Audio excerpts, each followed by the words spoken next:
최고의 기적은 예수 그리스도를 믿고 생명 얻는 것입니다. 최고의 기적은 죄인인 우리가 예수를 믿고 새 생명을 얻은 것입니다. 최고의 기적은 영원히 멸망할 죄인인 우리가 예수를 통하여 생명을 얻었다고 하는 것입니다.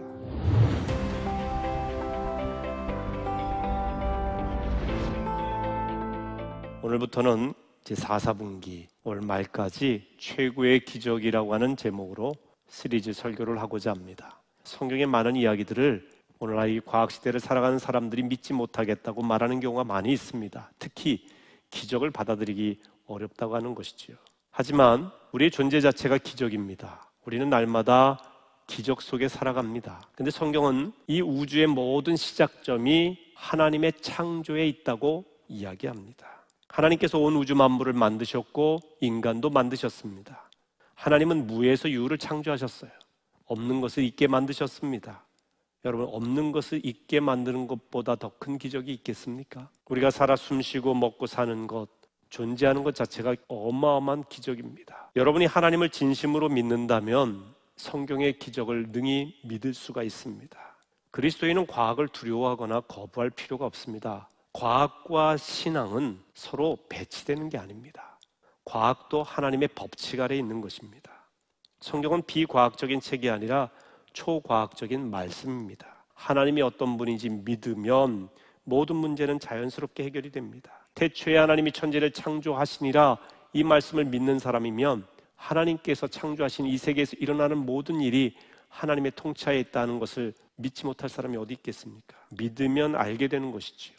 이해하고 믿는 것이 아니라 믿음으로 깨닫게 되는 것입니다. 오늘 본문에 보면 요한이 예수께서 행하신 기적을 선별하여 기록했음을 알 수 있습니다. 요한복음에서는 이 기적, 미러클 대신 표적이라고 표현했고요, 영어로는 사인이라고 표현하고 있습니다. 이것은 메시지가 있는 기적 혹은 의미가 있는 기적이라고 하는 뜻입니다. 다시 말하면 성경에 나와 있는 표적, 기적은 그 기적 자체가 목적이 아니라 기적을 통해서 예수 그리스도가 누구신지를 보여주는 목적이 있습니다. 성경은 예수 그리스도를 믿음으로 영원한 생명을 얻는 것이 최고의 기적이라고 말씀하고 있습니다. 최고의 기적은 예수 그리스도를 믿고 생명 얻는 것입니다. 최고의 기적은 죄인인 우리가 예수를 믿고 새 생명을 얻은 것입니다. 최고의 기적은 영원히 멸망할 죄인인 우리가 예수를 통하여 생명을 얻었다고 하는 것입니다. 사람들이 생각할 수 있는 최고의 기적은 아마 죽은 사람이 살아나는 것일 겁니다. 그러나 그보다 더 큰 기적은 새로 태어나는 것입니다. 거듭나는 것입니다. 인간은 처음부터 진노의 자녀여 영원히 멸망할 수밖에 없는 백성이었습니다. 죄로 인해서 하나님의 진노와 심판을 받을 수밖에 없는 대상이었습니다.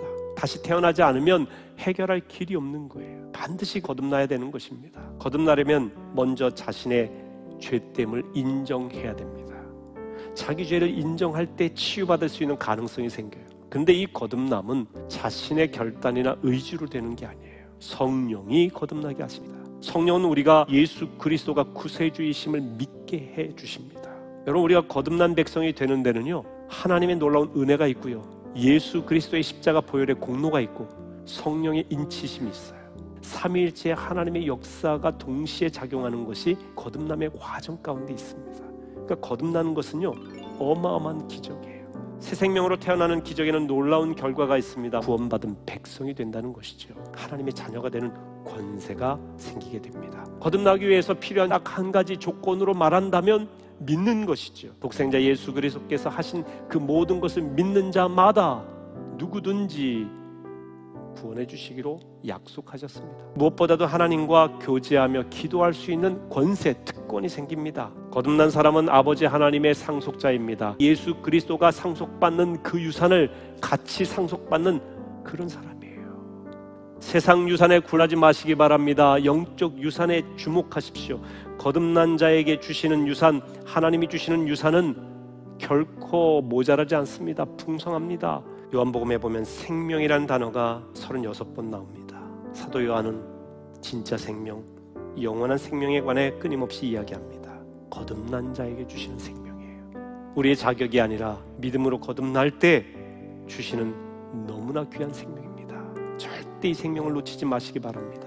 이 생명 놓치지 않기 위해서 거듭난 자는 늘 예수님과 동행합니다.